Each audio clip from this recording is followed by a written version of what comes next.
नमस्कार, मी राहुल कुलकर्णी. जांभळाच्या बनात उभा आहे मी. आणि या जांभळापासून ज्या माणसानं कदाचित भारतामध्ये सुद्धा माझं असं मत आहे, जांभळाची प्रक्रिया तयार करून अतिशय कमी वेळामध्ये ज्याला आपण बुटीक वाईन म्हणतो तशा पद्धतीच्या वाईनचं उत्पादन करण्याची किमया शेतकरीच व्यक्ती आहेत. त्यांनी करून दाखवली आणि मला धोरणकर्त्यांना सांगायचं आहे की प्रयोग जे काही म्हणतात ना ते ह्यांच्याकडनं शिकायला पाहिजे. तर तुमचं स्वागत आहे. आता महाराष्ट्रालाच परिचय करून द्या. नमस्कार सर. मी बाबासाहेब कंक. हे गावाचं नाव आहे करसगाव. हे गट नंबर 197 मध्ये आपण 9 एकर क्षेत्रावर ही जांभूळ लागवड केली. आणि तालुका आहे तुमच्या गावात? तालुका नेवासा, जिल्हा अहिल्यानगर. सो आता त्यांच्याकडे ना शेतीविषयी इतकं ज्ञान आहे. म्हणजे शेती कशी तुम्ही बघत असाल तर ही जी वेगळ्या पद्धतीची शेती जी विना मशागतीची असायला हवी. झाडांचं स्वतःचं एक आयुष्य आहे. कोणतेही प्रयोग त्या झाडावरती करू नका. झाडाला अतिरिक्त खत पण द्यायचं नाही, पाणी पण द्यायचं नाही. सर, ज्ञानेश्वरीमध्ये एक ओवी आहे आणि विशेष म्हणजे ती 18व्या अध्यायात वाणिज्य विभागामध्ये आली. म्हणजे तेव्हा कृषी वाणिज्य असं म्हटलं होतं. भूमी बिजू नांगरू या भांडवलाच्या आधारू घेऊन लाभ अपारू मिळविणे जे किंबहुना कृषीजीने गोधन राखून वर्तने आम घ्यायची विकणे मर्गी वस्तू. म्हणजे ज्ञानेश्वरी म्हणते की कमीत कमी खर्चामध्ये वस्तू तयार करा आणि ती महागात महाग किमतीला विका. फार तर फार गोधन तुमच्या आजूबाजूला असू देत. आणि याला म्हणायची शेती. आणि शेती कशाची? या भांडवलाच्या आधारू. म्हणजे फक्त भूमी बिजू आणि नांगरू याच्यात ना सिंचनाचा उल्लेख आहे ना खताचा उल्लेख आहे. म्हणजे फक्त बी आणि सुपीक भूमी एवढ्याच भांडवलावर शेती केली जाते अत्यल्प खर्चात. कारण इथली संसाधनं वापरून केली जाते. म्हणजेच इनपुट कॉस्ट कमी होते आणि तुम्ही महागात महाग किमतीला विका. कारण खायचं सगळ्याला आहे, पिकवायचं कुणालाच नाही. तुम्ही जर अन्नदाते तर तुम्ही का भिकारी? कुठंतरी चुकलंय. मग हे चुकलंय, पण लोक पाणी अफाट देतात, खतही अफाट देतात. तुमचं म्हणणं त्याची गरजच नाही. आता मला सांगा, एक सर्रास आता एक सुरू झालंय की रासायनिक खताला शिव्या द्यायच्या. पण ही हरित क्रांती आली नसती तर काय खाल्लं? हा खूप मोठी भूक मारीत ना आपण हे झालं असतं. कारण हजारो वर्षापासून जी शेती करत होतो, तर स्वातंत्र्याच्या वेळेस आपण 40 कोटी होतो. आता 140 कोटी झालो. आपली पुढची पिढी उंचीनं जाडीनं सगळ्याच गोष्टीनं नक्कीच सदृढ झाली. यात कुठेतरी योगदान हरित क्रांतीचं आहेच. परंतु तुम्ही अशा व्यक्तीच्या हातात दिलं की ज्याला त्याचं सायन्सच सांगायला तयार नाही, तुम्ही त्याच्या मागचं विज्ञान सांगायला तयार नाही. मग माझा बाप जेव्हा शेती करत होता, पावसाळ्यात जी काही पाणी हार्वेस्ट होत होतं तो त्यानंतर पेरण्याच्या अगोदर एक पाळी देत होता. म्हणजे जमिनीचे 2 तुकडे करत होता. वरचं एक लेअर तयार करत होता मातीचा आच्छेदन करत होता. आणि त्यावर 5 महिने वयाचं पीक येत होतं बिगर सिंचन आणि बिगर खताचं. त्याच्या मागे एक सायन्स होतं, ते विद्यापीठाने सांगायला हवं होतं. ते न सांगता आता आपण जे अतिरिक्त पाणी देतो, मी तुम्हाला सांगितलं नाही, रासायनिक खतातनं फार तर फार 1 एकरात 2-3 क्विंटल अतिरिक्त सॉल्ट जमिनीला जातात आणि पाण्यातनं 5 टन सॉल्ट जमिनीला. कारण आपण खालून खूप उपसा करतोय. नाही, ते पाण्याचं TDS जास्त आहे. आणि TDS ते कसं कॅल्क्युलेट करतात PPM नी, तुम्हाला कळेल की किती टन होतं ते. तुमचं मत असं आहे की पाणी जे भूगर्भातून उपसा करतोय त्याच्यातनं जितकं साल्ट चाललेलं आहे, हो, आणि जे अतिरिक्त पाणी आपण सिंचनासाठी देतो. इतर गोष्टीला जसं परमिशन आहे ना, तसं शेतीला परमिट असलं पाहिजे. जर तुम्हाला सरकारवर किंवा कुणावरही दावा करायचा असेल की मी कसं अडचणीत आहे, तर पहिली गोष्ट तुम्ही प्रॉपर पद्धतीनं शेती करताय का. एक तर 500 TDSच्या पुढचं पाणी जमिनीला नाही दिलं पाहिजे. आणि ज्याच्या जमिनीमध्ये आत्ता किमान 1% ऑर्गॅनिक कार्बन नसेल त्याला शेती करायचं त्यांनी थांबवलं पाहिजे. कंक यांच्याकडं शेती ह्या विषयावरती सांगण्यासारखं खूप आहे. मी गेली 2-3 तास झाला ऐकतोय. पण आजचा आपला जो मुख्य महाराष्ट्राला दाखवायचा जो उद्योजक असलेल्या मंडळींचा आपण भाग करतोय, त्याच्यात आज जांभळापासून तयार केलेली वाईन. कल्पना सुचली कशी? तुमचं काय शिक्षण काय तुमचं? माझं BCom LLB. शेतीची काही तसा संबंध नाही, पण आवड. मला एका जणांनी विचारलं होतं की तुम्ही सर शेती कधीपासून पाहता? म्हणलं माझ्या आईची झोळीत ज्वारीच्या शेतात असायची, तेव्हा त्या झोळीतून शेती पाहतो. जांभळापासून आपल्याला मला चिंच लावायची होती, पण चिंचेबद्दल खूप सारं अज्ञान आहे की सलग लावलेले चिंचेला फळ येत नाही. तर मी महाराष्ट्राच्या शेतकऱ्याला नक्कीच सांगेन की चिंच हा कल्पवृक्ष आहे, ज्याला कुणाला जर कायमस्वरूपी खूप पैसा देऊन जाणार आहे आता माझ्या दारात असलेली चिंच 2 ते 3 क्विंटल उत्पादन देते. पण तुम्ही जांभळाकडे कसं हा तर मग ते चिंचेबद्दलचं सगळं अज्ञान होतं. मग चिंच लावलेली परवडणारच नाही, मग आपण जांभूळ शेतीकडे आलो. कारण माझ्या घरापर्यंत डायबिटीस आलेला होता. मला एक झाड प्रेझेंट मिळालं होतं. ते झाड माझ्याशी बोलत होतं की कशी फळं येऊ शकतात, ह्या जमिनीत ते झाड येईल का, या सगळ्या गोष्टीची ट्रायल झाली. आणि मग मी असं जांभूळ शेतीकडे आलो. आता ग्राहकाची आवड अशी आहे की हौर बडा मोठे द्या. अहो त्याची गुणवत्ता बघायच्या ऐवजी फक्त ग्राहक त्याची फक्त आकार बघतो. मग त्या लहान आकाराच्या जांभळाचं काय करायचं. तरी आपल्याकडे घाट माथ्यावर अंगावर पावसाचं पाणी पडलं नाही तर जांभळाला तेवढा मोठा आकार येत नाही आणि त्याची लवकर पक्वता होत नाही. आणि मग मध्ये जो आमच्याकडं आम्ही पर्जन्य छायेच्या प्रदेशात आहेत, मग आमच्याकडे कधी कधी 10-10, 15-15 दिवसाचा पावसाचा गॅप पडतो. मग त्या काळात जी आकारानं छोटी असलेली जी जांभळं आहे, पण त्याच्यात ब्रिक्स जास्त असते, आपण मार्केटला भाव नाही. त्यातनं कल्पना आली की आपण जांभळाची वाईन करू शकतो. ओके हो. पण त्याच्यासाठी तुम्ही हा वायनट जांभळाचा तयार केला आधी? नाही, जांभूळ शेती आपण फळच लोकांना, कारण डायबिटीज आणि याच्यात महत्वाची गोष्ट म्हणजे सर, आता एकमेव फळ असं आहे की जगात, मी तसं करवंदात पण आहे, परंतु जांभळाच्या स्किन मध्ये रेस्विरेट्रॉल नावाचा कंपाऊंड आहे की जो आता दुर्मिळ आहे. आणि आज प्रत्येकाला ब्लड पातळ राहावं म्हणून रेस्विरेट्रॉल दिलं जातं. मग मी ते त्यासाठी, आणि खूप जांभळाला आता आहे ना आंब्याच्या बाबतीत एक बोललं जातं बघा, आम तो आम गुठळी के दाम. मला माहित नाही आंब्याच्या बाबतीत ते खरं आहे की नाही, पण जांभळाच्या बाबतीत खरं आहे. कारण मी गुठळीपासून जी पावडर तयार करतो ती डायबिटीज औषध आहे. ते सगळं तुम्हाला मी दाखवणार आहे. वाईन पण दाखवणार आहे, त्याचे मेकिंग पण दाखवणार आहे, त्याचे पावडर पण दाखवणार आहे. पण तुम्ही तुमचं मुळात तुम्हाला चिंच लावायची होती. हो. चिंचेबद्दलचं अज्ञान दूर करता करता तुमच्या लक्षात आलं की आपण जांभळं लावली. जांभळाला आता हे क्षेत्र किती आहे आणि किती झाडं तुम्ही आता माझ्याकडे इथं 15 ते 35 झाडे आहेत. हे नियर अबाउट 9 एकर क्षेत्र आहे. हिची रचना आकार मीच माझ्या पद्धतीने ठरवलं. कारण या झाडाची प्रवृत्ती डेरेदार होण्याची नाही, सेलाट राहण्याची, उंच जाण्याची त्याची प्रवृत्ती. कारण त्याला वीक पॉइंट माहिती आहे. कारण त्याच्या फांदीच्या जॉईंट मध्ये तेवढी ताकद नाही, तर तो आडवा वाढण्यापेक्षा उंच वाढण्याचा प्रयत्न. हे कुणी त्याचा विचारच घेत नाही. आणि 30x30 जर लावली आणि जांभळं प्रचंडपणे सगळी विद्यापीठ सांगतात की छाटा उंच का जाऊ देता, मी तुम्हाला हार्वेस्टिंग करता येणार नाही. माझं म्हणणं त्याला जे वाढायचं ते वाढू देत, आपण तिथपर्यंत जाऊन फळं कशी काढायची यावर आपण विचार केला पाहिजे. आणि तशी त्यांनी रचना पण कशी केली बघा. आता हा खांब बघा, इथे जांभळाच्या झाडावर चढायचंच नाहीये, या खांबावर चढून हार्वेस्टिंग. हो, म्हणजे लोड सगळ्या खांबावर येईल. माझ्या झाडाला अजिबात त्रास, ह्याची लाकडं तशी नाजूक आहेत. खूपच नाजूक. आता तुम्ही जर ओढलं ती फांदी मोडेल. आता ही जी लागवड तुम्ही केली जांभळाची, 2 झाडातलं अंतर किती आहे? 2 झाडातलं 2 ओळीतलं अंतर 16 फूट आहे आणि झाडातलं अंतर 15 फूट आहे. बर हो. आणि मी व्हरायटी कुठली जी व्हरायटी माझ्याकडे जे एक मातृवृक्ष आला होता जो गिफ्ट मिळाला, मग ती जंगली बिया आणून त्याची रोपं बनवली. बर. आणि त्या रोपांवर ह्या झाडांच्या डोळ्यांची कलम केली. म्हणजे आता मातृवृक्ष इथं आहे, वेगळी कुठली व्हरायटी नाही. तुम्हाला जी त्याच्यापेक्षा कसं आहे सर सांगू तुम्हाला, एखाद्या व्हरायटी मध्ये जे अपेक्षित गुण आहेत ते जर झाडात यायचे असतील, म्हणजे त्या फळात यायचे असतील, तर ते पहिले जमिनीत असायला हवेत ना. हल्ली सगळीकडे तक्रार काय आहे की आपण जी फळं खातो पूर्वीसारखी चव देत नाही असं बोललं जातं. त्याचं कारण आहे अतिरिक्त सॉल्ट त्या फळामध्ये येतं, त्या जमिनीत ते अतिरिक्त झालंय. आणि जमिनीत तेवढे न्यूट्रिएंट नाही राहिलेले, कारण त्याचा कारखानाच आपण बंद करून टाकला. कारण ही व्हरायटी तुम्ही कुठून आणली जी मातृवृक्ष तुमच्याकडे? असंच होतं ना. ही व्हरायटी नाही. ही जी आपण बिया आणल्या जंगलातल्या, त्याची रोपं बनवली जंगलातल्या इकडे आपल्या सापुताऱ्याच्या त्या फळाचं वैशिष्ट्य म्हणजे ते आजपर्यंत लाल आहेत, त्याची आठवडी मोठी आहे, गर कमी आहे. ओके, म्हणजे हे तुम्ही जंगली व्हरायटीला तुमच्या कलम केलं, त्याचे डोळे भरले. आता इथं अशी फांदीचे जो डोळा असतो ना, तो त्याला 5 कलमनी तिथं दिला त्या रोपाला छोट्या. म्हणजे खाली मुळं त्याची आहेत जंगलातली, आणि पुढे वरचा वृक्ष हा ह्या झाडाच्या गुण घेऊन आला.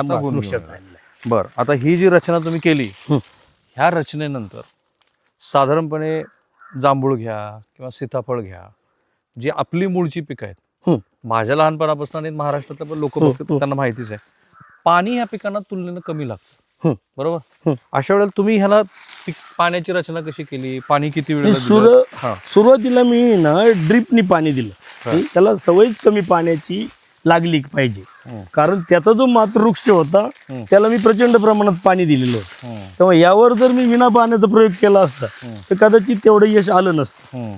आपण पाणी खूपच माफक देतो. आता तर त्याला वर्षातून 2 वेळा पाणी देतो. वर्षातून 2 वेळा. ते मी माझ्या मनात भीती आहे म्हणून देतो की माझं यील्ड वाया जाईल की काय, परंतु वास्तविक तेवढी गरज नसावी कदाचित त्याला पाण्याची. मग आता एका झाडापासून किती जांभळं बनतात की ज्याची आठवडी आणि हो हो हो हो त्याचं एवढं सगळं नुकसान होऊ नये. एका झाडापासून सरासरी 40 ते 50 किलो जांभूळ शेतकरी त्याच्या पदरात घेऊ शकतो. नुकसान कशा अर्थाने मला नुकसान म्हणजे त्याचे स्किन फार पातळ आहे, ते डॅमेज झालं की ते खराब होतं, त्याच्यावर इन्फेक्शन फार लवकर होतं. दुसरी गोष्ट, जेव्हा रात्रीचा जो पिरियड आहे त्यावेळी तुमचे लेबर नसतात, परंतु वादळ वारा आणि रात्रीतून ड्रॉपिंग चालू असते त्या पिकलेल्या फळांचं, आणि शेंड्यावरची जी उंच फळ आहेत ती तुम्ही हार्वेस्ट नाही करू शकत. तिथं जाऊन ती करेक्ट नाही करू शकत, ती मग ड्रॉप होतं, ती लॉस होतं. म्हणजे खाली एकदा फळ पडलं की ते लॉसच होणार. खाली पडलं की लॉस झालं. वर पण जास्त दिवस राहिले तुमचं असं म्हणणं आहे की पहिल्या दर्जाची 50 किलो तरी फळ नाही, पहिल्या दर्जाची टोटल पहिल्या दर्जाची 10 किलो हो तरी खूप झाली, कारण खूप मागणी आहे त्याला प्रचंड. पहिल्या वर्षी फळधारणा एक तर तुम्ही मातृवृक्षापासून हे लावलं. हो. लागवड कुठल्या वर्षीची आहे ही लागवड 16ची 2016. पहिल्यांदा फळधारणा आली तशी 22ला 2022. चांगले पहिला जो तुमचा हंगाम आहे हो तो तुम्ही नवी मुंबईमध्ये नेऊन नवी मुंबई त्यावेळेला पहिल्या वर्षी पैसे किती झाले? पैसे मला 60-62 लाख रुपये झाले पहिल्या वर्षी. हो, परंतु हार्वेस्टिंगवर प्रचंड खर्च झाला. 30-32 लाख रुपये निवड हार्वेस्टिंगला लागले. कसं काय? हो, खूपच लेबर लागतं त्याला, कारण हे खूप प्रिसाईज बारकाईचं काम आहे. दिवस 1500 झाड आहे, कमीत कमी 200 लेबर लागतात पर डे. ओके. त्याची पॅकेजिंग, वाहतूक, आम्ही 80 गाड्यातनं अक्षरशः माल नेला याला बाजारपेठेपर्यंत. मग 2022ला तुम्ही पहिल्यांदा ज्यावेळेला तुम्हाला लक्षात आलं की नवी मुंबई तुम्ही नेऊन ते विकलं, हो हो हो, त्याच्यानंतर उरलेल्या मालाचं काय उरलेलं म्हणजे तो मध्ये मोठा गॅप पडतो पावसाचा, आणि त्याची नैसर्गिक प्रवृत्ती अशी आहे की त्याच्या अंगावरती पावसाचं पाणी पडल्याशिवाय, म्हणजे कोणतं पाणी, म्हणजे उदासीन पाणी, जे नॅचरल, म्हणजे त्याच्या टीडीएस नाही असं पाणी, तरच ते फुगवून होते त्याची. मग दरम्यानच्या काळात होत नाही फुगवून, मध्ये जो पावसाचा गॅप असतो मग त्याच्या आकाराने लहान असतात ते, पण त्याच्यात ब्रिक्स जास्त असते, साखरेचं प्रमाण जास्त असतं, आणि आम्हाला तर त्याच्यात वाईनला हवी तिथं नॅचरलच आहे, त्याच्यात काही विषयच नाही, काही करायला द्राक्षीपेक्षा उत्तम. मग काय केलं तुम्ही? आम्ही वाईन करत प्रयोग केला. जे पहिल्या दर्जाची फळं आहे ती तुम्ही दुसऱ्या आणि तिसऱ्या दर्जाची फळं आपण क्रश करतो, त्याचा पल्प फेकून देतो, त्याची फक्त सीड घेतो. ओके. दुसऱ्या दर्जाची वाईन बनवायचं प्रक्रिया मी तुम्हाला दाखवणार आहे. कंक यांचं वैशिष्ट्य असं आहे, ट्रायल आणि एरर, पण अत्यंत आत्मविश्वासानं, आणि इतका आत्मविश्वास की त्या विद्यापीठातल्या मंडळींना सुद्धा त्यांचं ज्ञान देतात. तुम्ही तुकाराम महाराजांच्या ओवीबद्दल काहीतरी बोलला होता, वाईन बद्दलची आहे का, द्राक्ष काय कशाबद्दल? नाही, ते द्राक्ष पहिल्यापासून आपल्याकडे ते सांगत होतं मी तुम्हाला, की ज्ञानेश्वरीत म्हटलंय की द्राक्षे दूध घातले वाया गेले गमले परी फळ पाकी दुनावले. म्हणजे याच्यातनं एक गोष्ट ध्यानात आली की द्राक्षाला जर आपण दूध टाकलं तर आपल्यावरचं दूध वाया गेलं, परंतु पाकी म्हणजे पाक म्हणजे सुंदर, आणखी चांगल्या प्रकारची फळे वाढतात असं ज्ञानेश्वरीमध्ये. म्हणजे 2 गोष्टी आहे, झाडाला दूध टाकण्याची प्रक्रिया जी प्रोटीन देण्याची याचाही उल्लेख होतो, आणि 12व्या शतकामध्ये द्राक्ष होती आपल्याकडे हे तर अधोरेखित होतं. आणि तुकाराम महाराजांचं तर अभंग आहे, द्राक्षाचा वेल लिंबावरी गेला कडू कशाने झाला संगतीने. कडू म्हणजे त्याबद्दल निगेटिव्हली घेतो, ऍक्च्युली जर खरंच लिंबाच्या गुणधर्म जर द्राक्ष तर त्याला फवारणीच करावं नाही लागत. आजही कुणी मंडप करण्याच्या ऐवजी जर लिंबाची लागवड केली, कोणती कडुलिंब, आणि त्याची शेजारी द्राक्ष वेळ लागला तर कदाचित फवारणी नाही लागत. तुमचा नंबर सांगा, कारण आता खूप लोकांना प्रश्न पडतील. यांचं जे शेतीचं आघात ज्ञान आहे ते मला तर असं वाटलं की त्यांना एखाद्या विद्यापीठानं PhD दिली पाहिजे तुम्हाला, इतकं तुम्ही बारकाईने सगळा अभ्यास केला. तुमचा नंबर सांगा. 94 21 47 83 41. राईट, हा माझा नंबर आहे. बरं, हो, या नंबरवरती तुम्ही त्यांना प्रश्न विचाराच, कारण मी तुम्हाला वाईन मेकिंग जे त्यांचं दाखवणार आहे, जांभळापासूनची वाईन.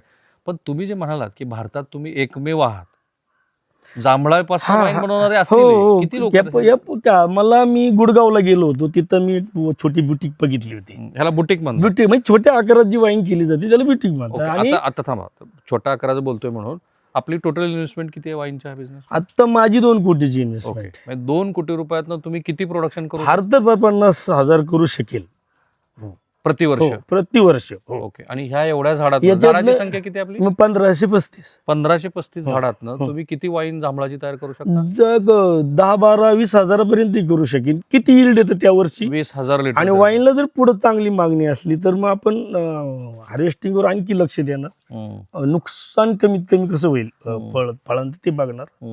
असं आहे. हे साधारणतः 1.5 ते 2 किलो जांभूळ लागतं 1 लिटर वाईन. ओके, साधारणपणे 2 ला 1 असं अर्ध प्रमाणात असतं. पण हे सगळं तुमचं ट्रायल अँड एरर सुरू होतं म्हणजे पहिला. हा, मग 2022 ला पण आपण प्रयोग केले, 2023 ला केले. नाशिक पट्ट्यातले जे काही चांगले चांगले वाईन मेकर ज्यांचे कायम फॉरेनला कॉन्टॅक्ट आहेत त्यांच्याशी बोललो. आणि मग मला ते द्राक्षापेक्षा खूप सोपी वाटली सर वाईन जांभळाची. हो, पण कुणी प्रयोग केलेले नव्हते त्याच्यामुळं भीती होती.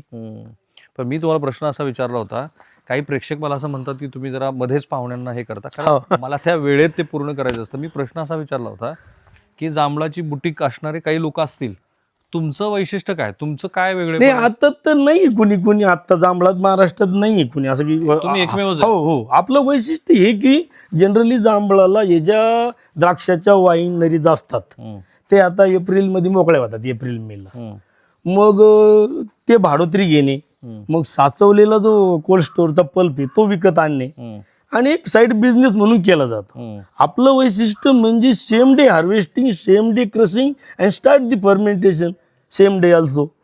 कारण ताजी फळं तेच दिवशी लगेच क्रश होतात आणि लगेच जात. त्याच्यामुळं काय होतं, त्यात इन्फेक्टेडच होत नाही. यांचा परिसर बघा ना, हा जरा तुषार हा दाखवा. ह्यांचं हे जे क्षेत्र आहे नेवाशात, हे आमचे गेस्ट आले ते राहायला तिथे. यांच्याकडे सगळ्या प्रकारच्या मधुमाशा, त्या मधुमाशांसाठी केलेली रचना आणि प्रत्येक झाडाबद्दलचं त्यांचं एक आकलन आहे. त्या आकलनामध्ये ते निसर्ग कसा आपल्याबरोबर वागत राहतो त्याचं ते माहिती देत राहतात. म्हणून मी म्हटलं त्यांचा नंबर सगळ्यात आधी मी तुम्हाला दिला. आणि फर्मेंटेशनची प्रोसेस सुरू झाल्यानंतर लगेच तर कन्झम्पशन तिकडून येऊया आपण. सो वाईन मेकिंगची प्रत्यक्ष प्रक्रिया जी आहे ती आता आपण बघणारच आहोत. पण मला एक सांगा की तुम्हाला शेती किती? मला 17 एकर शेती. 17 एकर. उरलेल्या क्षेत्रात चिंच आहे. ओके, चिंचेची किती झाड आहे? चिंचेची 365 झाड आहे. ओके, त्या मुली आहेत माझ्या, त्यांनी एक एक दिवस सांभाळावं भविष्यात मला. 365. आणि गणित मला असं सांगितलं की पुढच्या पिढीने जर शेती करायचं नाही ठरवलं, कमी वडिलोपार्जित जमीन तरी राहील. नाही, करावंच लागेल त्यांना फक्त हार्वेस्टिंगच काम राहणार. निसर्ग तेच म्हणतोय, फक्त हार्वेस्टिंग. मला एक सांगा सर की निसर्गतः ही जी फळं आहेत ही तुमची उदरभरण व्हावेत म्हणून जन्माला आलेली नाहीत. ती त्याला त्याचं वंश सातत्य चालवायचं आहे. उदाहरणार्थ आंब्याचं उदाहरण देतो मी तुम्हाला. आंब्याच्या पानाचा रंग हिरवा, कैरीचा रंग हिरवा, तरी तुम्ही भुकेपोटी शोधलं आणि खाण्याचा प्रयत्न केला तर चव आंबट, तरी खाण्याचा प्रयत्न केला तर त्याच्यावर एक काही तोंडाला जे काही त्याच्यावर चिक असतो त्याने तुम्हाला इन्फेक्शन होणार. तुम्ही हातच नाही लावू शकत. पुढे काय होतं, तो आंबा पिकतो, तो त्याचा रंग, फळाचा रंग बदलतो, तरी तुम्ही दुर्लक्षित केलं तो त्याचा एक सुवास येतो. काही करून मला घे आणि खा, पण माझी कोय म्हणजे माझं बाळ कुठंतरी रुजव, ही कन्सेप्ट आहे ती. क्या बात आहे कांग साहेब, वा. तर यांचं असं म्हणणं आहे की 300-400 वर्ष जरी काही चिंचाच्या झाडाला होणार नाही. मी अहिल्याबाई होळकरांनी स्वतःच्या हाताने लावलेल्या होळकर संस्थांमधले चिंच बघून आलोय. आणि त्यामुळं पुढं केवळ पुढच्या पिढीला एवढंच काम आहे तरी हार्वेस्टिंग करायचं आहे. सो आता आपण प्रत्यक्षामध्ये वाईन मेकिंग, जांभळापासून कशी वाईन बनते त्या प्रक्रियेत आहोत. आता ह्याला काय म्हणायचं मला आधी सांगा. हा तुमचा हे मी माझ्या पद्धतीने डेव्हलप केलेलं आहे. क्रशिंग हॉल आहे, म्हणजे इथं मी माझ्या फळाची क्रशिंग करतो. एक छोटासा पल्पर आहे की जो त्याचे इंजिनियर आणि मी असं माझी कल्पना त्यांना सांगितली, माझी गरज त्यांना सांगितली, त्यांनी त्यांच्या कल्पनेने हा बनवला. ओके, अत्यंत छोटा आहे, फार किमतीचा नाही, फक्त यशस मध्ये बनवलेला आहे. स्टेनलेस स्टील मध्ये. इथून जांभळं आली, हा इथपर्यंत ट्रॅक्टरने जांभूळ येतं, तिथनं लेबर ते कॅरेट यात टाकतात त्याच्यामध्ये. हो, आपण जशी इतर खळं करतो कोणत्या धान्याच्या पत्तीनं थोडं प्रेस केलं जातं, म्हणजे लोटलं जातं. आणि ते आतमध्ये ब्रश आहे, फक्त ब्रश. इथे आतमध्ये ब्रश, त्या ब्रशने ते सगळा पल्प काढला जातो, पल्प यामध्ये गोळा होतो. या तुमच्या पातेल्यामध्ये हा यामध्ये गोळ होते. याला हे पण तुम्ही याला सम म्हण नाही, ही वायनरी वाल्याकडे असतं, सम म्हणतात याला. सम हा इथे पाईप लावला जातो स्टेनलेस स्टीलच्या पंपाने, मोटारीने. तो इथून याच्यात सप्लाय केला जातो, डायरेक्ट फर्मेंटेशन टँक मध्ये जातो. राईट. सो इथून तुम्ही इथे क्रश झालं जांभळाचं फूड ग्रेडचा जो पाईप आहे इथून तो आला. आता एक प्रश्न प्रेक्षकाला काय पडेल की जांभळामध्ये पल्प किती प्रमाण आणि त्याच्यात आटुळीचं काय करतात तुम्ही, किंवा आटुळीचं प्रमाण किती असतं? हा त्याचं साधारणतः जर फुगवण चांगली झाली म्हणजे मार्केट निसर्गता पाणी आलं त्याला, तर साधारणतः 25% 26% आटुळी आणि उर्वरित पल्प आणि 70% पल्प मिळू शकतो. परंतु जर आकार लहान राहिला तर 60% पर्यंत मिळू शकतो. कारण आठुळीचं वजन वाढत नाही, ते तेवढंच आहे. पल्पचं फक्त वजन कमी होतं, आकार कमी असते तुलनेनं. पण मग त्याच्यामध्ये आता आपण मधुमेहाबद्दल बोलतोय, त्याच्यामध्ये शर्कराचं प्रमाण पल्पमध्ये किती असतं आणि आठवडीमध्ये किती असतं? पल्पमध्ये असतं की 19-20% त्याच्यात ब्रिक्स असते. परंतु वाईनमध्ये ॲक्च्युली लोक डायबिटीजसाठी जे जांभूळ खाल्लं जातं, तर ॲक्च्युली ते अँटी डायबिटिक कंपाऊंड हे त्या सीडमध्ये येत आणि पल्पमध्ये ऑलरेडी रेस्वेरेट्रॉल आहे, हार्टशी रिलेटेड गोष्टी पल्पमध्ये आहेत. परंतु आपल्याकडे अज्ञान असल्यामुळं डायबिटीजवाले म्हणतात मी जांभूळ खातो आणि जे खरंच सोनं आहे ते फेकून देतो. क्या बात आहे, क्या बात आहे. पण तुमच्याशी बोलल्यानंतर जसं रेड वाईन डॉक्टर सजेस्ट करतात असं म्हणतात, पण तुम्ही आता पल्प ही रेड वाईनच होती ना. नाही, माझा प्रश्न वेगळा. पल्पमध्ये पण असलेलं हृदयासाठीचं रेस्वेरेटर आणि जांभळाच्या आठवडीमध्ये असलं घटक बघितलं तर मला असं वाटतं की हे आरोग्याच्या दृष्टीनं खूपच. आता कल्पवृक्ष आहे. मला तर मोठमोठ्याल्या शहरांमध्ये याचे स्टंप मागतात. त्यांचं असं काही एक कोणाचा प्रबंध आहे फॉरेनचा की व्हॉट इज स्टंप, मी लाकूड तुकडा त्यांचं जर पिण्याच्या पाण्याच्या टाकीत जर टाकलं तर ते पाणी अशुद्ध होत नाही असं त्यांचं म्हणणं. काय सांग? हो, हे त्यांचं म्हणणे. मला आम्ही आता तुमचे कायमचे ग्राहक, हे ते स्वतः विज्ञानाची कास धरणारे आहेत. प्रत्येक गोष्ट ते विज्ञानावरती कसोटी म्हणूनच बघतात. त्यांनी मला आलेलं सांगितलं जे काही आहे ते विज्ञानावर आधारित आहे आणि विज्ञानावर आधारितच गोष्ट तुम्ही बोलली पाहिजे असं त्यांचा सगळ्यांना आग्रह असतो. बाय द वे, मी त्यांना वैद्यकीय भाषेतला प्रश्न विचारला. प्रेक्षक काही म्हणतील की त्यांचा काय संबंध वैद्यकीय भाषेत, तर त्यांच्या संपूर्ण कुटुंबामध्ये मिळून तुम्ही तिघं भाऊ, सगळे डॉक्टर, तिघं भाऊ बरोबर, 2 डॉक्टर, तिघं भाऊ, ते 2 डॉक्टर, बहीण पण डॉक्टर, त्यांचे जोडीदार पण डॉक्टर, त्यांची मुलं पण डॉक्टर, असं एवढे सगळे डॉक्टर आहेत. मी आल्याबरोबर आधी त्यांना विचारलं की हे सगळं जांभळाचं तुम्ही काही केमिकल अनालिसिस वगैरे करून घेतलं की नाही, म्हणजे तुम्ही रुग्णावरती त्याचं विश्लेषण करून घेतलं की नाही असं मी तुम्हाला विचारलं. तुम्ही काय सांगितलं मला? आता माझी पुतणी संस्कृती, ती सायकॅट्रिक डिपार्टमेंटला ती MD करत होती. तर ती म्हटली की काका सगळीकडनं विरोध होतोय बरं का, तुमचं मत काय? मी तिला म्हटलं अगं किती पेशंटची संख्या याच्यावरून तुला कळतंय ना, जो विरोध करतो तो तुझा पेशंट आहे. कशाला विरोध करतो म्हणते? सायकॅट्रिक ट्रीटमेंटला. ओके. पण त्यांनी ज्या रुग्णांनी ह्या जांभळाचे तुम्ही बनवलेले प्रोडक्ट खाल्ले असतील आणि त्यानंतर त्यांनी साखरेचं प्रमाण किती आहे त्याची तपासणी तुम्ही केली, त्यात काय लक्षात आलं? नाही म्हणजे रेजिस्टन्स तुम्ही बघितला नाही. मुळात वाईन मध्ये साखर राहतच नाही शिल्लक. साखर नष्ट करणे हे तर फर्मेंटेशनचं काम, इष्ट कामच काय साखर खाऊन टाकणे. मी काय सांगतो, मत असं की वाईन ज्यांना डायबिटीस आहे ते घेऊ शकतो, कारण ती ड्राय वाईन आहे आणि रेस्पिरेटोल मिळणार तुम्हाला, म्हणजे तुमचं BP नाही वाढणार, तुम्हाला हार्ट अटॅक नाही होणार, तुमचं बॅड कोलेस्ट्रॉल कंट्रोलमध्ये राहणार. हे प्रूव्ह झालेलं आहे. राईट. आपल्याला टेम्परेचर इथे बघायचं होतं, कारण ही तर खरी गंमत आहे की इथे जरा दाखवा, कारण मी कंक यांनी केलेला जो एक अफलातून प्रयोग आहे जो मला तुम्हाला दाखवायचा आहे. हा व्यक्ती किती विचार करतो. हे किती टेम्परेचर, हे टेम्परेचर बघा किती बघा ना, किती बघा किती 30-32च्या पुढे दिसत. हा किती 30 रेडच्या पुढे तर ठीक आहे ना. 30 किती आहे? 30 डिग्री. सो आता 32च्या पुढे असू दे 32. फक्त त्यातला मतितार कंक यांचं डोकं कसं चालतंय बघा. आता त्यांना असा प्रश्न पडला की आपल्याकडं उत्पादन तर आपण वाईनचं केलंय, ते स्टोअर केलंय टाक्यामध्ये, ते दाखवणारच आहे तुम्हाला फर्मेंटेशनची प्रोसेस होईल, पण जो अतिरिक्तचा माल आहे तो कुठे ठेवायचा? चला जरा या बाजूने दाखवा. जरा सरळ तुम्ही आता सांगा ही काय कल्पना आहे तुमची. चल हे काय आहे? हा एक साधा विहिरीसारखा होते. आपल्याकडे आपण विहीर खोदतो आणि जेवढी माती आहे त्याला आपण कडवतनं म्हणतो, तसं एक प्रकारचं हौद आहे. परंतु आपण खाली गेलो नंतर तुम्हाला आता बघा किती गार लागायला लागली. म्हणून तर मी आणली तापमापी इथं. ही नॅचरल जे त्यासाठी कोल्ड स्टोअर करा. केवळ शेतकरीच हा जुगाड करू शकतो. मिस्टर कंक यांनी आता तुम्हाला कम्प्लिटली एसी चालू झाल्याचं फिलिंग होतं. कम्प्लीट. हो हो. आता समजा ही बॉटल आहे, आपण वरचीच घेऊ. आता हिला जर हे केलं तर बघा टेम्परेचर किती येते. तर त्याला ना घातलं होतं.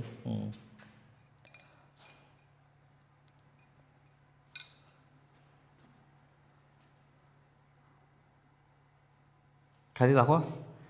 मुद्दा काय आहे तर त्यांनी जमिनीच्या आतमध्ये खाली असलेली जी पूर्वी त्यांच्या ठिबक सिंचनासाठीची कशासाठी केलं होतं तुम्ही हे जेव्हा दुष्काळात पाणी फार कमी, मग थोडं सगळं पाणी स्टोअर करायचं. हे 1.5 लाख लिटर क्षमतेची टाकी होती हे पूर्ण. हा, मग त्यावर मग आपण ते झाडांना रोज 1-1 लिटर 2-2 लिटर पाणी देऊन ते जगवायचं असं होतं.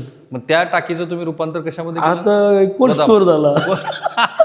तरी आता याच्या साईडनी पाणी नाही सोडलं. साईडने जर पाणी सोडलं तर इथं 20-22 टेम्परेचर येतं खाली. आता 25 पर्यंत टेम्परेचर आलं. राईट.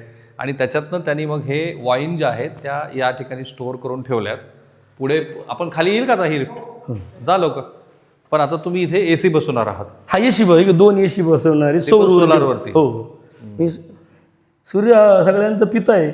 एक साधा मला सांगा, तुम्ही हे काहीतरी जगापेक्षा वेगळं करताय, कुटुंबानं साथ दिली का? अजिबात नाही. वैताग झालंय प्रचंड. सगळे पळून गेले माझ्यापासून. काय विचित्र. त्यांची चूक नाही आहे, कारण व्यवस्था तेही बघतात.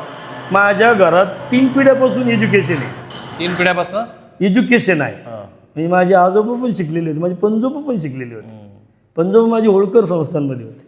मी त्यांना कळतंय आता काय झालं. शेतीला चांगले दिवस नाही, कारण शेतीसाठीची जी व्यवस्था आहे ती शेतकऱ्याच्या हातात नाही, असं त्यांचं म्हणणं आहे. तू याच्यातून बाहेर पड. पण तुमचा मात्र आग्रह आहे की मला करमत नाही दुसरीकडे, असं मी तर रमतो. आता हे तुम्ही काय केलंय? ही सिंपल पद्धतीनं लिफ्ट केली. आपण जाऊ शकतो का? हो, का नाही जाऊ शकतो. थांबा जरा. या आपण दोघं उभारला चालेल ना? चालेल ना? हे ह्या जो काही जुगाड केलाय मिस्टर कंक यांनी, त्याचं खरंच कौतुक केलं पाहिजे. दोघांना जाता येईल ना? काय माहिती. हा चला. त्याला घातलं, त्याला गिरीस अशी.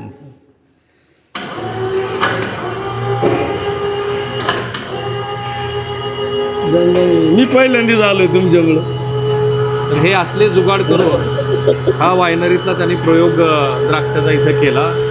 त्या प्रयोगामध्ये प्रक्रिया मी तुम्हाला दाखवतो. या आधी आता तुम्ही हळूच आहे सर. आता या सगळ्या याच्यामध्ये मशिनरीची गुंतवणूक किती आहे आणि तुमच्या बिल्डिंग मधली गुंतवणूक किती आहे? बिल्डिंग सगळ्या मिळून साधारणतः 50 लाख रुपये आहेत बिल्डिंगचा खर्च. कारण त्याचा बी खर्च. आता हे जे तुम्हाला दिसते हाफ साईज जे अर्धा भाग, हे पोप सीट आहे. हे मी थेट आलंगवरून आणलंय. इथे कुठे मिळतच नाही. आलंग म्हणजे भावनगरच्या पुढे. बर, गुजरातमध्ये. हा पब आहे. म्हणजे टेम्परेचर तो हे नाही होऊ देत, वाढत नाही. वर सगळे ऑफिसेस वगैरे केलेले आहेत. बर, त्यांच्या नॉर्म्स प्रमाणे, वायनरीच्या एक्साईजच्या नॉर्म्स प्रमाणे. ओके. आणि मग ही बिल्डिंग मधली गुंतवणूक झाली 50 लाख. आणि मशिनरी मधली गुंतवणूक नियर अबाउट तेवढी 40-45 लाख रुपये. ओके. आणि बाकीच्या बाकीचे फक्त टँकचीच 40 लाख रुपये. बरं, आता मला सांगा, महाराष्ट्रात खूप सारे शेतकरी वेगळा प्रयोग करतात. तुमचा हा एपिसोड बघून त्यांना जर असं वाटलं की आपण जांभळामध्ये अशा पद्धतीची बुटीक वाईन करावी किंवा तुमच्याकडे आणून शेतमाल द्यावा, कसं शक्य आहे त्यांना? नाही, त्यांनी करावी. माझ्याकडे आणून देण्यात काय उपयोग नाही. मग याची मला हे जे करायचं आहे फॉरेनमध्ये जे आहे ना, रिझन म्हणजे एक विशिष्ट एरियामधल्या वाईनची चव. तुम्ही फक्त फॉरेनला जरी विचारलं नाही कोणत्या रिझनची, तुम्ही कुठे गेलात फक्त विचारायचं कशाची वाईनच विचारू नका, कोणत्या भागाची वाईन. तरी ती दुसऱ्या भाग त्या देशातली सगळे तिथल्या व्हरायटीज वेगळ्या आहेत. एरिया वाईज त्याची आरोमा वेगळा आहे. मला माझा आरोमा टिकवायचा आहे. मला याच्यात काहीच म्हणजे दुसरीची जांभूळ नाही टाकून वाईन वाढवायची नाही. वाईनरीच वाढले पाहिजे अनेकांच्या. काही लोकांना, कारण पॉलिसीप्रमाणे ते आहे की नाही मला माहित नाही, काही लोकांना तुमच्याकडे वाईन विकत घेऊन जायचे, त्यांनी कसं करायचं, तुमच्याशी कसं संपर्क साधायचा? आता ती खूपच म्हणजे त्याला सगळे फॉरेन लिकरचे नियम असल्यामुळे अडचणी येत होत्या, परंतु आयुक्त साहेबांनी माझ्यासाठी स्पेशल केस म्हणून इथं आउटलेट करायची परवानगी दिली. राजेश देशमुखांनी, हा हा हा म्हणजे जे कमिशनर एक्साईज एक्साईजचे कमिशनर म्हणजे काही कमर्शियल लोकांना ज्यांना तुमच्याकडनं हे वाईन घेऊन जायची, तर त्यांनी काय करायचं? आता इथे घेऊ शकते, कारण ह्या स्टॉलवरून मी त्यांना पाठवू शकतो. आता ते तुमच्याशी संपर्क डायरेक्ट इथून नव्हतं पाठवू शकत. वेबसाईट वगैरे काही? हो आहे ना, माझी वेबसाईट आहे. काय नाव वेबसाईटचं ते सांगा जरा मला. चला, आता प्रत्यक्षामध्ये इथून क्रशिंग होऊन ते पल्प निघून तो पल्प आता ह्या आता तिथून आपण बघितलं होतं, पल्पर मधनं सम मध्ये येतो, सम मधनं मोटारी मधून ह्याच्या सगळ्या फर्मेंटेशन टँक आहे. ह्या टाक्यांचं वैशिष्ट्य म्हणजे ह्या मल्टीपर्पज यूज होतात. म्हणजे जेव्हा फर्मेंट होत असतं तेव्हा आपण त्यांना फर्मेंटेशन टँक म्हणतो. पण एकदा फर्मेंटेशन पूर्ण झालं तर मग आपण काय करतो, यातनं हे वेगवेगळ्या ठिकाणी कॉक आहे, तिथं पण कॉक आहे, इथं पण कॉक आहे, आपण यातनं वरची वाईन काढतो, एमटी टाकीमध्ये टाकतो. आता आपण काढून दाखवू शकतो प्रेक्षकांना? हा, आता इथं बनलेली वाईन आहे, पण जेव्हा रॅकिंग करतो तेव्हा मलबा खाली राहतो, अशी 3 रॅकिंग करतो आणि 3 वेळा फिल्टर करतो. तुम्हाला मी नुसतं फिल्टरचा परिणाम दाखवतो ना साहेब. आता आपण धरणात पाणी पाहतो ते आपण दाखवा ना, काढून जरा घेऊन येते पटकन. हा नाही, मी हात धुवू नाही, ठीक आहे, मला सांगा तुम्ही हा प्रोसेस सांगा. तर इथून आता ती नाही, इथून टाकी आता पाईपातनं कुठं आलं, आता याच्यात पडली, प्रत्येक तो टाकी पल्प पडला. हो, सगळ्या टाक्यामध्ये पडला, सेपरेटली कनेक्शन, सेपरेटली कनेक्शन. तिथे फर्मेंटेशन सुरू तिथं फर्मेंटेशन कधी सुरू करायचं ॲज अ वाईन मेकर म्हणून मी ठरवलं. मला सांगा की फर्मेंटेशनची प्रोसेस म्हणजे काय, कारण प्रेक्षकांना ते हा, फर्मेंटेशनची प्रोसेस ही आपली पुरातन काळापासून चालत आलेली प्रोसेस आहे. अत्यंत साधी प्रोसेस आहे. उदाहरणार्थ दुधाचं दही करणे, आंब्याचा मुरांबा करणे, इतकी साधी प्रोसेस. म्हणजे एक विशिष्ट प्रकारची इष्ट, कधी इष्ट पण आपण ठरवलेत आणि त्याचं प्रमाण पण आपण ठरवलं. ती इष्ट त्यातली साखर खातात, कारण जगात सुपर फूड काय असेल तर फळ आहे. आपण फळात अत्यंत वाईट गोष्ट एकच आहे. आता फळात एकच गोष्ट वाईट आहे, ती म्हणजे शुगर, ग्लुकोज, फ्रुक्टोज काय असेल ती. आणि ह्या प्रक्रियेमध्ये नेमकं 3 नष्टच होते टोटल. आणि त्याच्या 2 गोष्टी तयार होतात. एक होतं अल्कोहोल, दुसरं होतं कार्बन डायऑक्साईड. या दोनही गोष्टी, कार्बन डायऑक्साईड ऑक्सिजनला जवळ येऊ देत नाही, म्हणून ऑक्सिडेशन होत नाही, म्हणून तो पदार्थ खराब होत नाही. आणि अल्कोहोल त्याच्यातच असल्यामुळं ते प्रिझर्वेटिव्हचं काम करतं. म्हणून कोणत्याही गोष्टी होते तर शेल्फ लाईफ किंवा एक्सपायरी डेट लिहिलेली असते, यावर ती लिहिलेली नसते. ओके, तुमचं असं म्हणणं आहे की ही जी जांभळापासूनची वाईन आहे ती किती वर्ष राहू शकते? फळं कशी होती, फळं किती क्वालिटीची होती, वाईन तुम्ही करताना किती इन्फेक्शन झालं की नाही झालं त्याच्यावर डिपेंड आहे. क्वालिटी असेल तर ती त्याला अमृतच म्हणतात ना, अमृत नाही. पण आता मला सांगा की ही जी फर्मेंटेशनची प्रोसेस इथं पूर्ण झालेली आहे 7 नंबरच्या टाकीमध्ये, बरोबर? तर आपण त्यातनं ती वाईन जी आहे ती काढून करू शकतो. कारण वर आता ही किती कॅपॅसिटी आहे? आता ही 5000 लिटरची टँक. अशा किती टँक आहेत आपल्याकडे? आता हे 11 टँक आहेत. आपण ही फ्रूट वाईनला नेहमी काय करावं लागतं सर, मोठे टँक घेऊन उपयोग नाही. आता ती 500ची आहे. ओके, कारण आपला जो हंगाम असतो ना, एकदमच छान प्रश्न आहे. कारण हंगाम जो असतो तो असा पिरॅमिड सारखं वर जातो.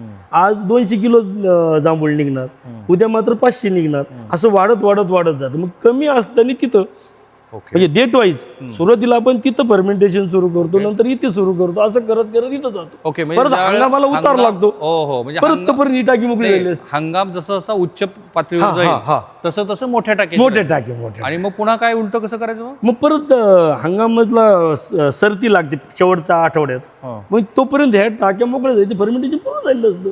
हे आपण दुसरीकडे ठेवतो. ग्रेट. सो आता आपण ती वाईन काढून बघू. जांभळाची पहिल्या धारेची म्हणायचं का तिला? आता दोन्हीतला फरक दाखवतो तुम्ही तर वाईन मेकर नाही आहात, तरी 7 आणि 8 मधले तुम्हाला याच्यामध्ये फरक जाणवेल. दोन्हीचा फरक बघायला. जांभळ तेच दाखवा जरा. हे त्यांचे 2 सहकारी आलेत. आता आधी 7 मधला आपण 7 मधलं जर दाखवा ही प्रक्रिया. असं आता काढताना अशीच काढायची? कॉक येतो, काहीच नाही. पहिली जांभळापासून बनलेली आणखी घेणं. बरं, मला एक सांगा, हा जो रंग आला तो रंग कसा आला? ओरिजिनल त्याच्या स्किनचा आणि आतल्या त्या गायचा. राईट. सो ही जांभळापासूनची वाईन. आता ती कशी घ्यायची ते पण सांगा. दुसरं घ्या. हा एक 7व्या क्रमांकाच्या टँक मधनं काढली. नाही, मला थोडीच घ्यायच्यातलीच घेणं, त्यातली घ्यायची नाही. दोन्ही हे बघू ना. ठीक आहे. सो ही महाराष्ट्रातल्या अशा शेतकरी उत्पादक शेतकऱ्यानं तयार केलेली वाईन आहे की जी वाईन त्यांच्या मते ते एकमेव वाईन उत्पादक आहेत की जे जांभळापासून उत्पादन करतात. हो. आणि तेही विशिष्ट वेळामध्ये हेच जांभळापासून. आता हे कशी पाहिजे आपल्या प्रेक्षकांना दाखवा. आता कोणतीही रेड वाईनसाठी त्यांनी सरांचा ग्लास हा ह्याच आकाराचा असतो, असं उभट आकाराचा नसतो. त्याचं कारण असं आहे की याला असं हलवता आलं पाहिजे. बरं. हे हलवण्याची हेतू असा की आता ही दबलेली वाईन सगळी, यामध्ये अल्कोहोल आहे परंतु ऑक्सिजन नाही आहे. आपण काय करतो आता हलवतो म्हणजे ऑक्सिजन यात मिक्स करतो. दाखवा हा. आता हे हलवलं, ऑक्सिजन त्यात गेला. आता दुसरी गोष्ट त्याच्यामुळं आता याचा एक अरोमा येतो, एक वास येतो. वास तो असा दीर्घ श्वास घेऊन घ्यायचा असतो. म्हणजे हे आता ही अशी हलवली, हा असं यालाच धरायचं. धरायची पण पद्धत आहे का? बॉडी टेम्परेचरनी याचं टेम्परेचर वाढून हे सगळे त्यांची कन्सेप्ट आहे. पाश्चिमात्य हलवली. हलवल्यानंतर काय करायचं तुमच्या मते?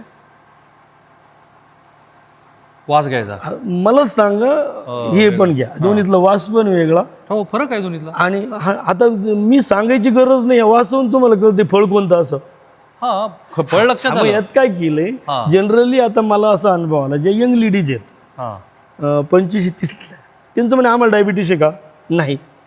आम्हाला ज्याच्या रेस्पिरेटरसाठी वाईन घ्यायची का? नाही. आम्हाला किती पार्टीत घ्यायची, आम्हाला एन्जॉय करायचं. आम्ही काय 30 ml आणि 40 ml घेणार नाही, आम्ही 2 पेग घेणार आहे. आम्हाला थोडीशी झिंग पण आली पाहिजे, पण पितानी कडवटपणा नको आहे आम्हाला. मग यात काय केलं आपण, टोटल जी ब्रिक्स आहे ती नष्ट न करता त्याच्यातले 1% ठेवले. ओके. मग याच्यात 1 ग्रॅम म्हणजे उदाहरणार्थ 1% लिटरला 1 ग्रॅम समजा. आणि कशी घ्यायची मग आता? हे घेऊन आता ही घ्यायची, प्यायची कशी? तोंडात एक 20 ml पर्यंत घ्यायचा. घोळायची.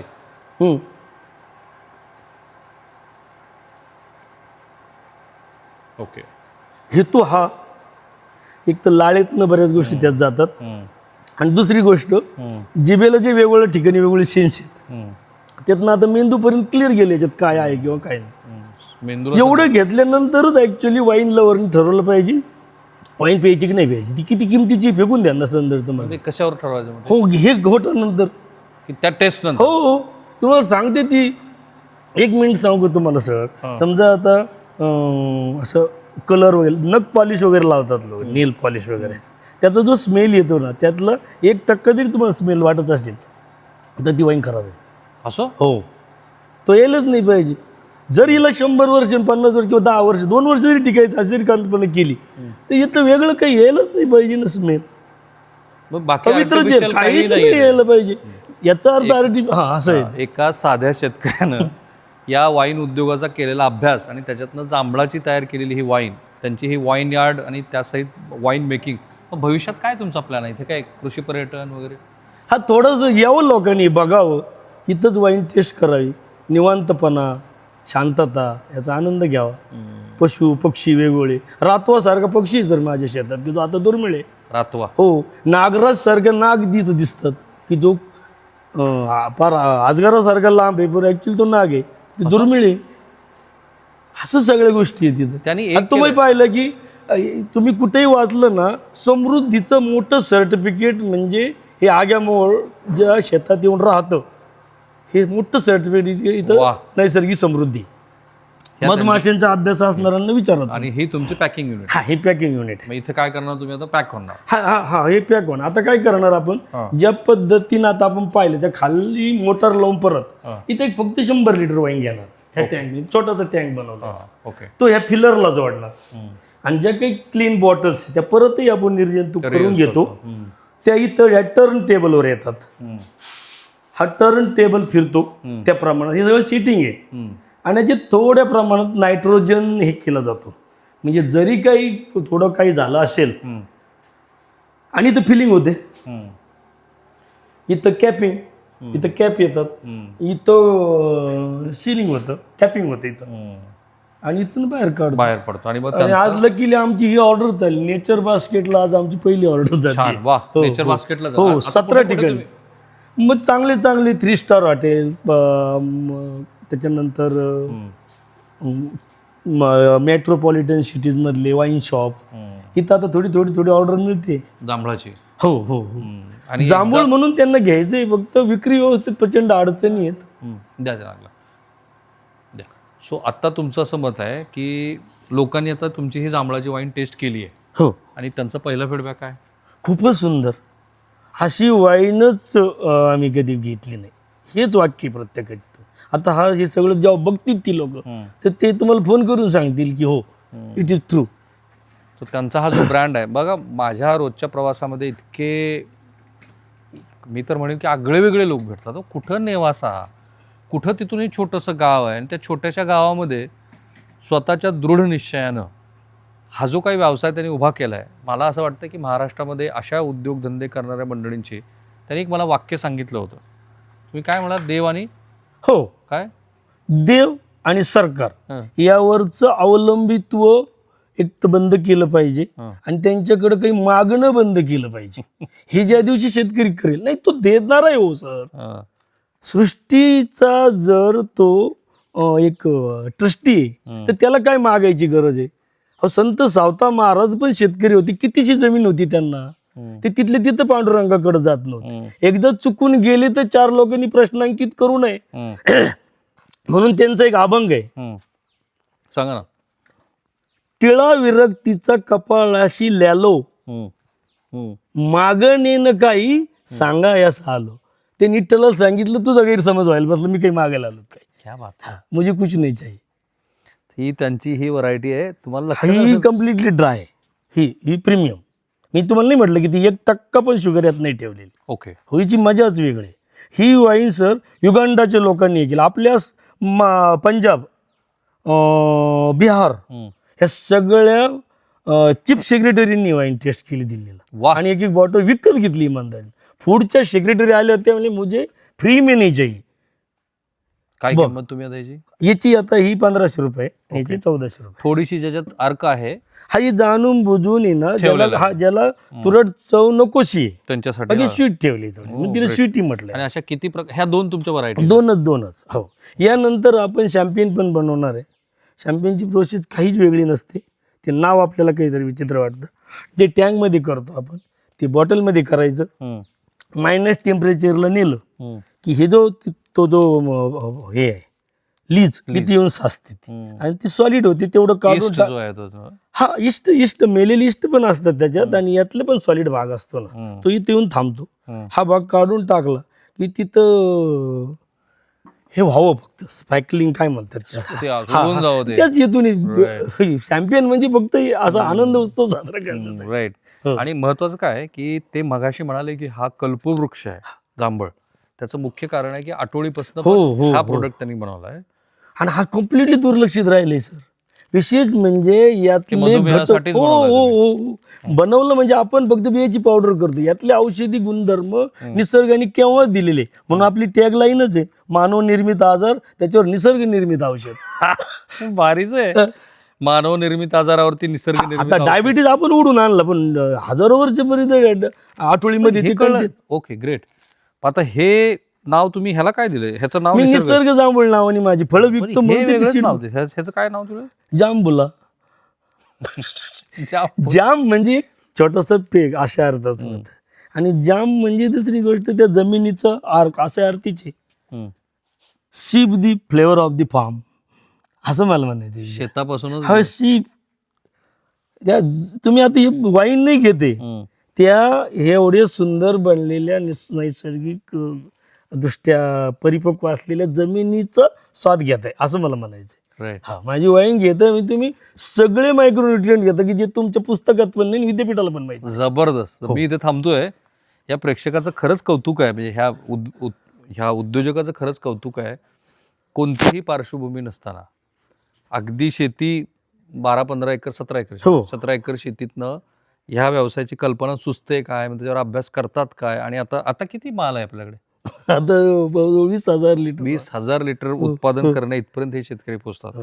सो मला असं वाटतं की ह्या निमित्ताने महाराष्ट्रात जो उद्योग व्यवसाय वाढतोय आणि त्यातल्या वेगवेगळ्या नवकल्पना येत आहेत, मला तर हे फारच युनिक वाटलं. त्यांच्या मते हे तर औषधीच आहे, ज्याला कोणाला डायबिटीस आहे ते सुद्धा घेऊ शकतात. अर्थात तुम्ही प्रत्येकाने आपापल्या डॉक्टरांशी चर्चा करा, पण थँक्यू सो मच तुम्ही ज्या पद्धतीने हे यावर सगळं मेन्शन करून मला सरकारने परवानगी दिली. काय अँटी हा डायबेटिक, बघा. अरे हो, लिहिलंच की हो, याच्यावरती. हो, हो. Anti diabetic compounds, anti oxidant compounds, anti inflammatory compounds, anti cancer compounds and primary respirator. वा वाईन मॅक्स हे ज्या जांभळातील ते सगळे याच्यात आलेलं आहे. चला, हो, thank you. Thank you so much. So तुम्ही यांच्याशी संपर्क साधून त्यांनी नंबर दिलाच आहे. पुन्हा एकदा नंबर सांगा तुमचा. 94-21-47-43-41. तुमचा नंबर नाही लागला तर आणखी कोणाचा नाही alternate नाही द्या. नाही लागेल. त्यांना मला तुम्ही नाही. फोन करा. त्यांनी फोन नाही उचलला कारण नेहमीप्रमाणे आपण हजारोच्या संख्येनं लोक फोन करायला लागतात आणि मग पहिल्या 1-2 दिवसामध्येच ते उद्योजक काही वेळेला फोन घेऊ शकत नाही. मग अशा वेळेला माझं सगळ्यांना सांगणं असतं की माझी वेबसाईट पण आहे. वेबसाईट पण आहे त्यांची, हो. निसर्गजांबूळ.com निसर्गजांबूळ.com नावाने त्यांची वेबसाईट आहे. मला तुमचं खरंच कौतुक वाटलं. काय फार भन्नाट. मोठा माझा संघर्ष नाही, आहे, नाही, सर. हो, आधी त्याग दिसलाय खूप तो. मोठा आहे. याचं हीच फक्त आहे ना माझी साधी अपेक्षा काय माहिती सर, बरं का, हे खूप रोल मॉडेल झालं पाहिजे म्हणून मला तुमची खूप मदत लागते. कारण एक शेतकऱ्यांनी मला असं म्हणायचं आहे की जोपर्यंत तो कच्चा माल विकत राहील तोपर्यंत त्याला सुखाचे दिवस येणार नाही. तो पक्का माल त्याला विकला पाहिजे, प्रोसेस केला पाहिजे. त्याच्यानंतर कालपर्यंत शेतकरी हा विक्रेता होता, तो खरीददार नव्हता. आज काय म्हणतात की शेतकऱ्याला पिकवता येतं, विकता येत नाही. खाऊ खोट आहे. आपल्या भागातनं सर मिरी आखातात जात होती. कांदा मुळा भाजी अवघी मिठाई माझी, लसूण मिरी कोथंबिरी अवघा झाला माझा हरी. सोलापूर पट्ट्यात मिरी बनत होती, ती इकडे विकायला जात होती. आपण व्यापार करत होतो, आपण बाजारात फक्त विकायला जात होतो सर. आता आपण दर गोष्ट खरेदी करायला जातोय. आणि इतका विचित्र व्यवसाय कधीच यशस्वी होणार नाही की रिटेलमध्ये खरेदी करायचं, होलसेलनी विकायचं. असं कसं परवडेल? इतर व्यापारी होलसेलनी खरेदी करतात, रिटेल विकतात. हा एक गोष्ट रिटेल आणतो आणि होलसेल करून विकतो, कधीच नाही परवडणार त्याला त्याच्या मालावर प्रक्रिया करावी लागेल आणि अंतिम ग्राहकापर्यंत पोहोचवलं. ठीक आहे. मला वाटतं शेतीचं अर्थशास्त्र इतक्या सोप्या भाषेत कुठल्या तरी व्यक्तीने मला पहिल्यांदाच समजावून सांगितलं आणि मला खात्री आहे की धोरणकर्ते सगळेच बघत असतात हे व्हिडिओ आमचे आणि त्यातनं धोरणामध्ये काही बदल होतात. तर यांनी जे सांगितलं ते धोरणात्मक पातळीवरती पण आणलं पाहिजे. मुख्यत्वे तर उद्योजकांनी हे समजून घेतलं पाहिजे. घेऊन जा हे सगळं तुम्ही. थांबूया आपण इथे. थँक्यू, धन्यवाद, आभारी आहे.